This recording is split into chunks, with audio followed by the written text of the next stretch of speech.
جرم صرف ان دو لوگوں کا تھا، لیکن جب اللہ کا عذاب آیا ہے تو پوری قوم کے اوپر آیا۔ بھئی جرم تو دو بندوں کا ہے، عذاب پوری قوم کے اوپر کیوں؟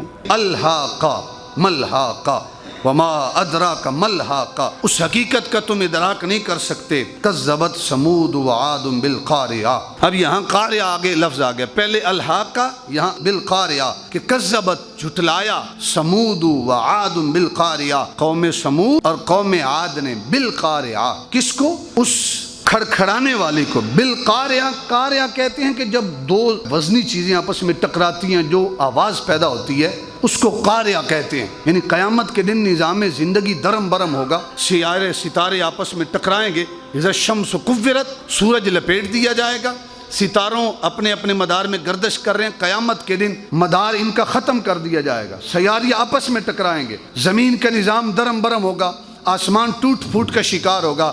ایک چھت زمین پہ گرے اس کی آواز کتنی ہوتی ہے، کھڑا کتنا ہوتا ہے، اگر سیارے آپس میں ٹکرائیں آپ چشم تصور سے غور کریں کہ پھر آواز کا عالم کیا ہوگا۔ تو اس طرف اشارہ ہے کہ کذبت ثمود وعاد بالقاریہ، سمود اور عاد نے اس کھڑکھڑانے والی کو جھٹلایا۔ فاما ثمود فاہلکوا بالطاغیہ، یہ قوم سمود کا ذکر ہے، قوم عاد کا ذکر ہے۔ ہمارے لیے اس لیے ذکر ہے کہ اگر وہ قومیں نہیں رہیں، انہوں نے نافرمانی کی، نام و نشان مٹ گیا، تو اے میرے محمد عربی کے غلاموں تم بھی صراط مستقیم پہ چلنا سیکھ لو، تمہاری کیا حیثیت ہے۔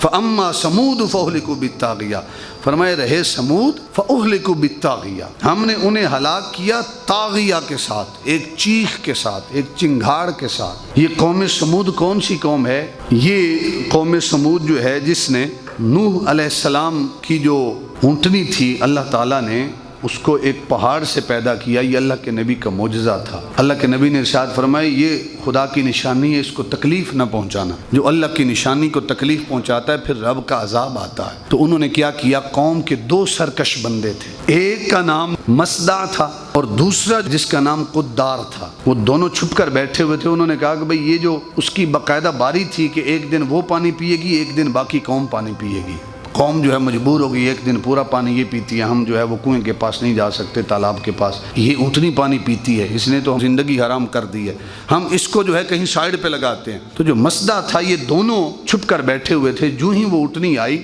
پہلے مصدع نے ایک حملہ کیا اور اس کے بعد جو قدار تھا اس نے کیا کیا، اس اونٹنی کی جو کونچیں ہیں وہ کاٹ دی، یا ٹخنوں کے اوپر جو پٹھے ہوتے ہیں اس کو تلوار کے ذریعے کاٹ دیا۔ پھر جو ہی وہ اونٹنی گرتی ہے ساتھ ہی انہوں نے اس اونٹنی کو قتل کر دیا۔ جب اونٹنی قتل ہوئی بچہ جو ہے وہ دوڑ کر پہاڑ کے اندر غائب ہو گیا۔ اللہ کا عذاب آیا تو صرف قدار کے اوپر نہیں آیا، صرف مصدع کے اوپر نہیں آیا، حالانکہ جرم صرف ان دو لوگوں کا تھا، لیکن جب اللہ کا عذاب آیا ہے تو پوری قوم کے اوپر آیا۔ بھئی جرم تو دو بندوں کا ہے، عذاب پوری قوم کے اوپر کیوں؟